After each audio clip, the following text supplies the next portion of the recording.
അങ്ങനെ Malayalam big boss season 8 ഏകദേശം launch ചെയ്യാനുള്ള പരിപാടിയിലേക്ക് കിടക്കുകയാണ്.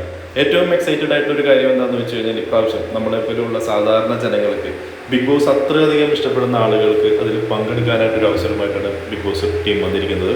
അത് ലാലേട്ടൻ്റെ ഒരു പ്രൊമോയിലൂടെ തന്നെ അത് സൂചിപ്പിക്കുകയും ചെയ്തിട്ടുണ്ട്.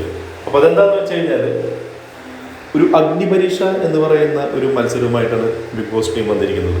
അതിൽ സാധാരണ ജനങ്ങളിൽ നിന്നും തിരഞ്ഞെടുക്കപ്പെട്ട കുറേ ആളുകളെ പങ്കെടുപ്പിച്ചുകൊണ്ട് അവർ തമ്മിലൊരു മത്സരം നടക്കുന്നു. അതൊരു എപ്പിസോഡായിട്ടോ ഷോ ആയിട്ടോ ആയിരിക്കാം പ്രധാന ബിഗ് ബോസ് സീസൺ തുടങ്ങുന്നതിന് മുമ്പ് ചെയ്യുന്നത്. ഇത് നമുക്ക് കഴിഞ്ഞ തെലുങ്ക് സീസണിലെല്ലാം പരീക്ഷിച്ചിട്ടുള്ള ഒരു കാര്യമാണ്. അതിൽ വിജയിച്ചു വന്ന ആ ഒരു കോമണർ തന്നെയായിരുന്നു ആ തെലുങ്ക് സീസണിൽ വിജയിയായത്. അപ്പോൾ ഇപ്രാവശ്യം ഒന്നിൽ കൂടുതൽ കോമണർ ഉണ്ടാവും എന്നുള്ളൊരു സൂചനയാണ് ലഭിക്കുന്നത്. പക്ഷേ അത്ര എളുപ്പമൊന്നും ആവില്ല.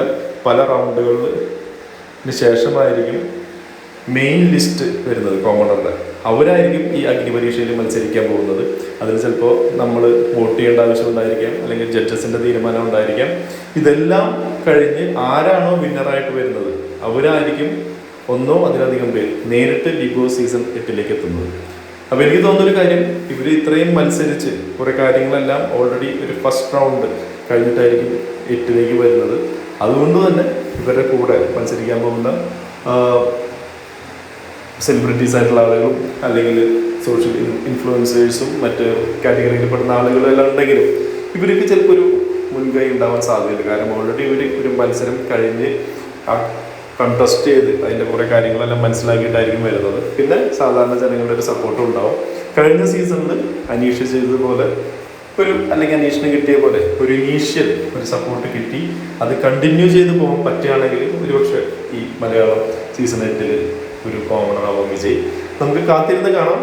എന്നൊക്കെ പറഞ്ഞാലും ഈ ഒരു അഗ്നിപരീക്ഷയുടെ ആ ഒരു സ്റ്റെപ്പുകളും പ്രോസസ്സെല്ലാം കഴിഞ്ഞ് അതിൻ്റെ സെലക്ഷൻ പ്രോസസ്സെല്ലാം കഴിഞ്ഞിട്ട് മിക്കവാറും ഒരു 2-3 മാസം, ഒരു ആഗസ്റ്റ് ഫസ്റ്റ് വീക്കോ അല്ലെങ്കിൽ ഒരു സെപ്റ്റംബർ ഫസ്റ്റ് വീക്കോ അല്ലെങ്കിൽ ഓഗസ്റ്റ് ലാസ്റ്റ് വീക്കോ ഒക്കെ ആയിട്ട് മെയിൻ എപ്പിസോഡ് തുടങ്ങുമായിരിക്കും. അതിനു മുമ്പ് തന്നെ ചിലപ്പോൾ ഈ അഗ്നിപരീക്ഷ എന്നുള്ള മത്സരം ചിലപ്പോൾ എപ്പിസോഡായിട്ട് വരാനായിട്ടുള്ള സാധ്യതയുണ്ട്.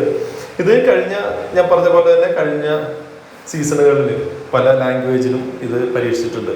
അപ്പോൾ ചിലപ്പോൾ അതേപോലെ തന്നെ ആയിരിക്കണം എന്നില്ല, മലയാളത്തിൽ ചില മാറ്റങ്ങളോട് കൂടി ആയിരിക്കാം വരുന്നത്. എന്തായാലും നമുക്ക് കാത്തിരുന്ന് കാണാം. കൂടുതൽ അപ്ഡേറ്റുകൾക്കായി ഈ ചാനൽ സപ്പോർട്ട് ചെയ്യും. നമുക്ക് അടുത്തൊരു വീഡിയോ ആയിട്ട് ഉടൻ തന്നെ കാണാം. Thank you.